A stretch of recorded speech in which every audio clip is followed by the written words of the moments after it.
Hello, welcome. I'm glad you're here. We are going to talk about the books I read in October. It's an October reading wrap up. Let's get started. Now, if you saw my video, my TBR video for October, you know that I had 29 or 30 books to read. Now, I did recount. It really depended on the amount of books I read for books about banned books. So there were basically 29 books on the reading list. And I read 28 books this month. Yay! Were they the same books? Mostly. There were a few that I didn't get to. Witch's Guide to Magical Innkeeping. If you saw, I accidentally returned my audiobook, and I am still a few weeks away from getting it. But I have the book. The physical book finally came in, and I started it twice. So that I'm working on. And the book is going to be due in a few days, so I need to work on it. I really wanted to read Wake, but I didn't get to it. Sometime this year maybe, well, sometime next year probably. We'll see. It sounds really good. This one is about a girl who slips into other people's dreams, and she lives their dreams and the falling off the curb and the going to school naked kind of stuff. So I'm just curious about it. And the mouse books. I didn't get to these. I still have them. I'm still going to try and get them in. They should be quick. They're both very short and important to read. Didn't get to those, but what that means is I did get to other books, which is what I always do. And that's fine because I read 28 books. Let me put the graphics up. I have an actual notepad. I am a pen and paper person, so if you see me looking down, that's what I'm looking at. 28 books, 7,790 pages. You'll never hear me say that again. It was fun. I like a challenge. It was the right kind of stressful. It wasn't a bad kind of stressful. I won't do it if it gets to be not fun. But the average rating was 4.04, which I think is really good. That's mainly because of those, but we'll get into that. 100% fiction.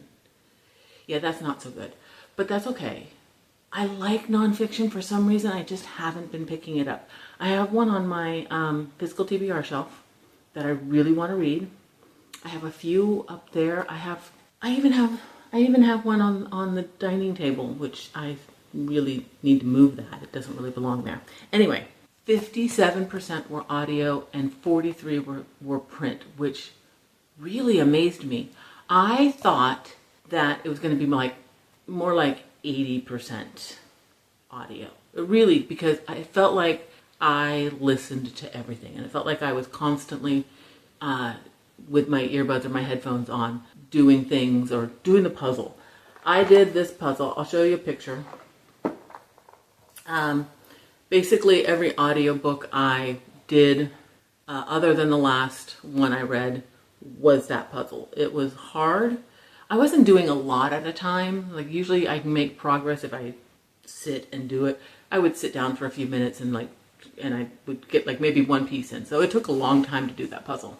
All right, breakdown. I'm going to read these off my list. 16 were middle grade, 14 were mystery, 5 were fantasy, 4 were romance. Now, Storygraph says 3 were young adult. I think only 2 were. I don't know what the third one is that they think is young adult. It says 3 were thrillers, 3 were picture books. So that does help with that whole 28 books thing.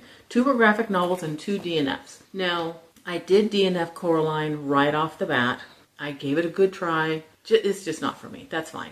If you like it, I love that for you. It's just not for me. And I did a soft DNF on Wartime Book Club. I'll put a picture of it. I will get back to it, I think. I enjoyed it. I didn't love it, but I didn't give it a good solid try. It's exactly the kind of thing I like to read, so I'll go back to it probably. 1 each of historical, LGBTQIA+, dystopian, contemporary, sci-fi, and translated. So 6 different categories, but only 1 of each. I did the video books about banned books, and in that I covered 5 of the books I read this month. So the 3 picture books and 2 middle grade. If you want an extensive review of them, go to that video. I'll put a card. But I'll just read the titles and the rating for you. The Day the Books Disappeared, I gave 4.0. Book Tree, I gave a 3.75, but honestly, I look back on it really fondly. I love how it ends. So I kind of think I should give it a higher rating. I don't know. Still playing with that. And I have to read the title of this one because I get it messed up every time. Great Band Book Bake Sale. Great Band Book Bake Sale. I gave it a 3.5. It's still good. It's still a very good book. 3.5 is, I would recommend it. Not Another Banned Book is middle grade. I gave it 4.0. And Property of the Rebel Librarian, I loved that book. I gave it 4.75. In my mid-month check, I keep saying wrap up, check in, check up, one of those. I also covered 5 books. And they are books that are going to stick with me for a while. First off, I started with Reptile Room, book 2, which was not my favorite. And that's the one I thought was book 3. I'll get into all that later, but I give it a 3.75. It's not my favorite book. I did a graphic novel called Fangs, and I really liked that. I look back on that more fondly than the 4 that I gave it, so I might bump that up to a 4.25. Strange Houses, I gave 4 stars. I didn't read the other one, Strange Pictures. Wrong Place, Wrong Time, I gave 4.25, and the only one left, I gave 4.5. Loved those last 2 books. I will read from those authors again. So now the books that I'm going to cover this time. I'll do full review. Well, I won't do full review on these. Again, like usual, I'm going to start with the middle grade. I'll put a timestamp for the young adult and for the adult, probably over here. But I am going to start with middle grade, and I'm going to start with this big stack of Series of Unfortunate Events. Reptile Room is the one that I thought was book 3 I had started many times. It isn't. This is the one I started many, many times. I think I probably got pretty far, but when I finished it, I realized this wasn't the one I had read. So I'd only read the first one.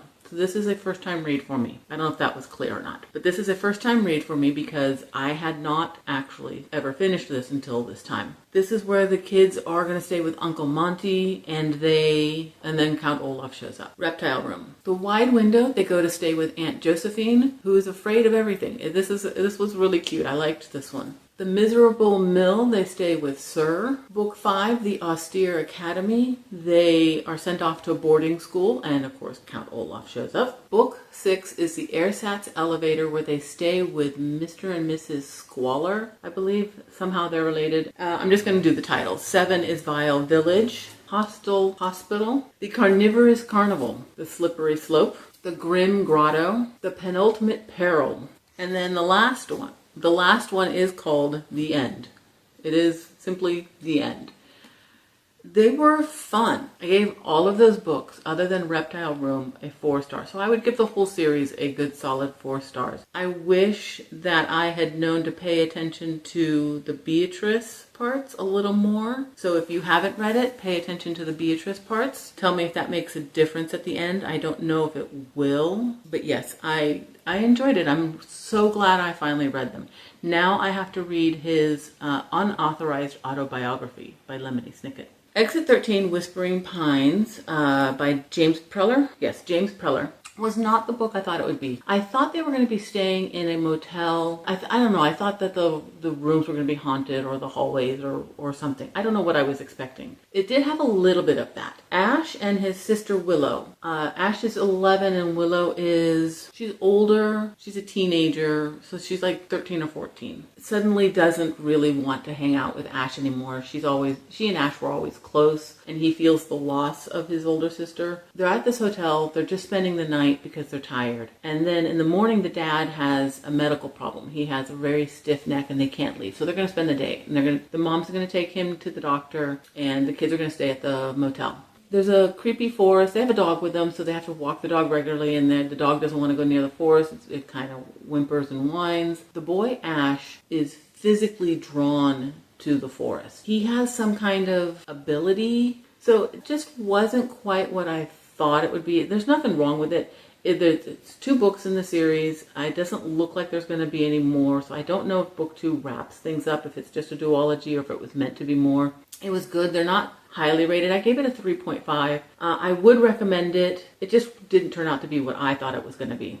And I finally read Witchling. Witchling is about 7, and that's her name, 7. It's the day of the Black Moon Ceremony, which is when all the witches find out which coven they're going to belong to. I believe she's 12. I think the kids are all 12, and they've basically have gone through schooling, and now they're going to be put into different covens. Now, there's always more students than there are spaces in the covens. And so the ones that don't get in are considered spares. 7 has worked really hard her whole life. She knows which coven she wants to get into, but she doesn't get into it. In fact, she ends up being a spare with the girl who has bullied her whole life and the new girl in town who's a little bit weird. So the 3 of them are spares, and they're supposed to kind of bond together and become their own little coven. But 7 is just so upset about not being in the coven that she wants and being a spare and being with these people that she can't do that. She can't bond with them. At the last minute, 7 invokes the, what's it called? Her only option, the impossible task. The 3 spares must defeat the dreaded night beasts. At first, I didn't really like it. You're not really supposed to like her. She's just not a likable character. And if I had been reading it, I probably wouldn't have made it through it. So it was kind of a slow beginning in that sense. But I kept going, and I ended up really liking this book. I gave it 4 stars. And I immediately started the second book, which I'm barely into. I didn't continue with it yet, but I will continue with the series. And then my Newbery book was Moon Over Manifest, which I say it every time, or at least almost every time. There's a reason why it won the Newbery. It is just endearing. It is so sweet. It's less of a found family, which it is a little bit. It's kind of more of a found home. So it takes place during the Depression. And Abilene lives with her dad, and they ride the rails, going from town to town. She knows all the little shanty towns and all that. But she gets sent away from her dad. Her dad sends her to live in the town where he grew up, which is Manifest. Because something happened. She got injured and she got sick, and he got frightened. He's sending her to live in this town, basically to stay there. She thinks she's only going to be there for a couple weeks. He's planning on her living there and going to school and staying there and being safe. So because she's lived out of her bag, she has her valuables, her little bag of valuables, and she's looking under the floorboards to find a place to stash it. And there's something already there. And so it's a bunch of letters and some things, some items. And through the letters, we hear about the people in Manifest during World War I. And it overlaps a little bit with the people who are her current time, which is, again, the Depression. And she broke something of this one lady. And so she has to, something valuable. And so she has to work it off by doing yard work and that kind of thing. And so while she's doing that, the lady is telling her stories that kind of coincide with the letters. It's just really good, and it is a found home story, and I highly recommend it. I gave it 4.5. Okay, young adult. Crumbs, graphic novel by Danny Sterling, or I don't know if it's Danny or Danny. This whole thing, the whole story was just kind of to me, it was just sweet. It's a magical world, and Ray has a prophecy kind of ability. She can see what is, not what's in the future. She wants to be able to see what's in we all want what we don't have, right? She wants to see what's in the future, but she sees what is. I think that's right. Anyway, she goes to this little bakery every, let's say, Thursday. I don't remember what day it was. And gets a romance scone and a coffee. The goods in this bakery are imbued with a magical something. And Ray is the nephew of the baker, the lady who his aunt owns the bakery. He works the counter, and he was telling her that most people buy the romance scone, I think it was a scone, say it's for somebody else and they get it to go. But she always eats it with confidence right there at her same table every time. And they bond over the fact that they both have really old, their versions of a smartphone. They become interested in, it's very sweet. They have their issues. It was really well done when they start breaking apart and for the reasons why they're having issues in their relationship. But they also both have their own goals, and they kind of start questioning, especially Ray, whether she can have her boyfriend and her career is hard for her. She can't really do both. Very sweet. I really liked it. I gave it 4.25. And then Scythe on CDs. I actually listened to them on CDs, my little boombox. I waited forever for the book to come in. As soon as I finished this, I canceled the book, the hold I had on the book, which I was still weeks away from getting it. That's all right. I really wanted to physically read it because I really enjoyed it when I had the book. I'm going to put up a picture of this puzzle, which I was literally doing on Halloween, waiting for the trick-or-treaters to show up. It was a fun puzzle. This is one of the ones that has has the alphabet on the back, so I did A and C, D and F, and then I did the middle. And that was kind of fun. I actually ended up doing the middle the next day. So Neal Shusterman, I watched his video being interviewed, and he was saying that in dystopian books, it's always a bad future. Well, what if everything turned out right? What if everything was good and fixed and it was like a perfect world? Then what? And that's how he came up with the story idea for Scythe. So in Scythe, the future, people don't die, there is no sickness, death has been cured. There's no government, the cloud is now the thunderhead. I just thought it was super well done. Everything, I actually believe it. Like, it is very believable. So it starts off with a bang. So basically, because the people don't die, and for population control, they now have scythes. Scythes go around and they glean people. So it starts off in the very beginning with a bang when Scythe Faraday shows up at the apartment of Citra. Now, I almost DNF'd this book on the second sentence, and that's because it starts off with Citra is slaving over her homework. And I can't believe somebody at this day and age who still uses the word slaving. I mean, that's like saying sitting Indian style. Nobody says that anymore. So it really just kind of surprised me. But anyway, so she's sitting there doing homework and a scythe shows up at her door. That means somebody in her house is going to be gleaned. Well, no, it turns out he smelled dinner and he wanted to be fed. And that's something they're obligated to do. And she's not as deferential to him as everybody else in the family, and he kind of likes that. And then in another chapter, there's Rowan, and Rowan, I think he was late for school or coming in, and he's showing the scythe where the office is. In the office, Faraday asks for a particular student, and it's somebody that Rowan knows. Rowan doesn't think that the boy needs to be gleaned by himself, so he insists on staying and being with this classmate while he's being gleaned. And Faraday really likes that. So he picks both of them to be his apprentices. Now, scythes have apprentices, but they usually only have one. And that kind of makes them stand out to the detriment of everybody. And it's just such a good book. I cannot wait to read the other books. I gave it 4.25. All right, adult books. Only two books left. Heartless Hunter. I'm going to stick with my Batman analogy, which I did earlier in a different video. Rune is basically the Bruce Wayne, and Crimson Moth is Batman. As Crimson Moth, in this world there are witches, and Rune is a witch. She's also a rich socialite, and so she uses that connection to try and get information from the military force that goes around hunting and unaliving witches. She has decided to befriend Gideon, who is the captain of the guard or something like that. He's up there. And he happens to be the best witch hunter. He also is the older brother of her very dear friend who has been in love with her forever, since they were kids. She has no clue, of course. So she's doing this little cat and mouse, and she knows that it's one of those that he knows that she knows that she knows that he knows kind of thing.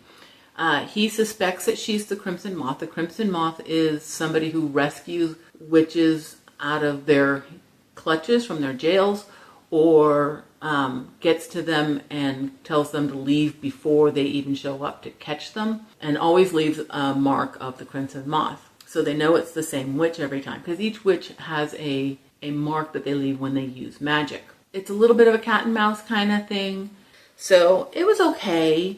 I didn't love it. I loved the ending. I thought the ending was the only thing that saved it for me. I definitely would not have continued. I probably won't continue on with the series. I've heard the second book is better.